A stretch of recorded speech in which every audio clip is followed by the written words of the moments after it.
Isang mapagpalang araw sa ating lahat mga kaprobinsyano. Ang video na ipapakita ko ay yung isa sa mga ginagawa natin sa residential. Mason work, okay? Para maintindihan natin, sundan nyo ako sa aking mga ginagawa.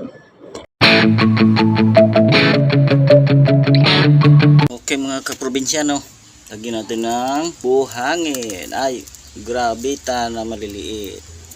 Okay, sa binistay po ito galing. Bakit natin nilagyan?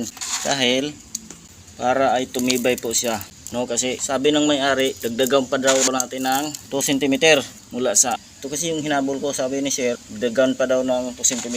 Ibinista yung pinatong natin, kaya natungan natin ng plate na bato. Okay lang yun mga kaprobinsyano. Ito yung mga bato natin, at katapos dagdagan natin ng ito, siya yung magdadala ng tibay. Dandahan lang kasi yung kuha natin, ano pala, babaon mo muna. Oo, ibabaon mo, ibabaon, no?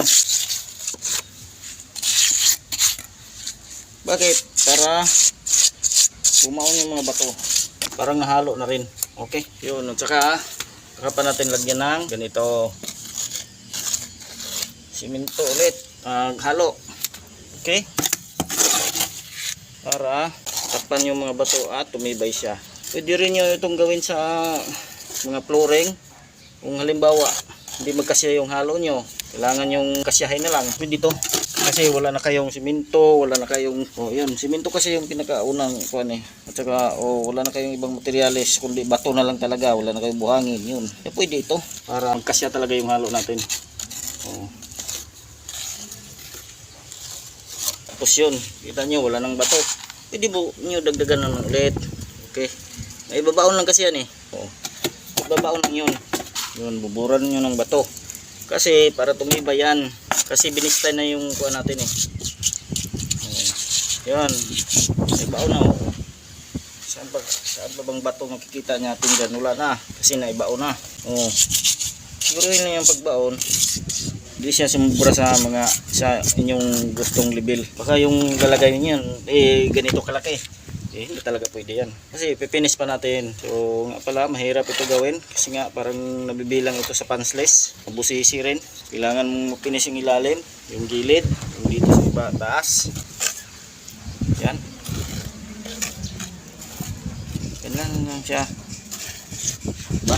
Kasi pag maasa tayo dito sa binistay, matagal rin matuyo ito. Kaya lagyan natin ng kunting bato para mas madali siyang tuyo. Kasi ang ibig sabihin ni sir, baka lumakas yung ulan, daanan kasi ito ng tubig, daming tubig, bumulwak yun dito, sumubra dito. Takip naman po ito, pero baka sumubra, tumagas dito sa mga gilid-gilid, kaya nadagdagan ni sir para lumalim yung kuha natin dito, lagayan ng tubig. Pero malaki naman yung kuha nyo. Late lang yung video na ito, abot pa rin ng minuto. Video ko lang sa to, ay upload ko na lang rin to, ng long video, pin kong long video. Purpose ko lang dito, makikita natin yung pwede pala yung bato, kahit naka-flooring na lagyan ng bato. Kasi minsan yung halo natin minsan walang gaanong bato, di ba? Kasi unang-una hindi gaanong mahalo. Pangalawa, nauna na yung bato pagka kuha natin. Nahuli na yung mga wala ng bato. Yun, pwede nating dagdagan ng bato. Kaya hindi tayo sigurado. Kasi may mga porsyon na gusto natin na mas maraming bato. Yung mag-flooring tayo, gusto rin natin na may mga porsyon din na mas gusto natin na walang ganong bato. Kaya para hindi kayong maghanda ng mga bato, pag nailatag na yung mga halo natin, pwede nating lagyan ng bato. Huwag lang yung magkakumpul-kumpulan sila. Ilalatag nyo ng maayos rin. Tapos ibabaon nyo yan. Yun, didikit din ng halo yan. Lalamunin ng halo yan. So, ganun pa rin ang resulta. Para kayong naglalagay ng halo na mas maraming bato. Okay, ilang yung ito ng video. Dahil medyo mataas-taas na rin to. Video ko na lang to, yun. Ginawa na ako kahapon. No? Tulad nito. Ayan. Ito, okay to. Catch basin kasi to. Catch basin rin. Yan, ito hindi pa to tapos, may ano pa siya. Ito yung ginawa ko, ayusin pa to kasi yung forma nito, may ano naman ako nito, may video naman akong ginawa yung paano ko to ginawa, yung itong mga ganito niya, takip.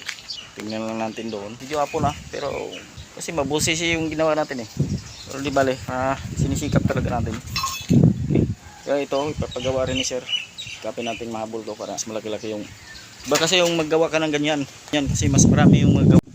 Kasi pag ganun mo ng gamit mo, paglatag mo ng halo, malaki kagad yung malalatagan niya. Itong ganito kasi, masikip yung kutsara ko nga, yung maliit na. Ganun pa rin. Gumamit nga ako ng spatula. Spatula lang maliit. Saan na ba yun? Naku, spatula, saan ka? Limutan na kita. Where na yung aso, mayroon. Dugi-dugi. Ito. Maliit lang bunga nga yan. Siguro yung mga kilo kagatin. Ito pala ito. Ito yun, spatula. So, okay. Hanggang sa muli, ito ang Roldan Mix TV. Maraming salamat. Comment naman kayo. Mag-subscribe na rin. Maaari. Natahira na natin. Pero ano kasi ito ayusin natin to na magkapareha yung laki niya. Yun yung isa sa mga hirap no. Kasi ayusin siya na magkapareha yung laki. Kahit pa paano. Pero yung kanto niya, pangit. So wala na yung halo natin. Maghalo na tayo ulit. Stay to tayo. At nakangsako pa rin siguro to. Okay. Ang siminto. Tapos na nga pala. Pangguwapa. Yun, maliit yun. Malaki. Klaro. Kasi yung kapile nila na halo block dati na yung pinahal ng pagdating ko. Nila alam kung tangan pa lang ipantapat yan. Pinansian dito, punta dito. Sukatin yung pader no, magpantay yung hindi nasukat kaya ganun nangyayari. Bahala na yan, basta ang ganda tingnan. Sabi ng mayari. Doon naman tayo sa kabila.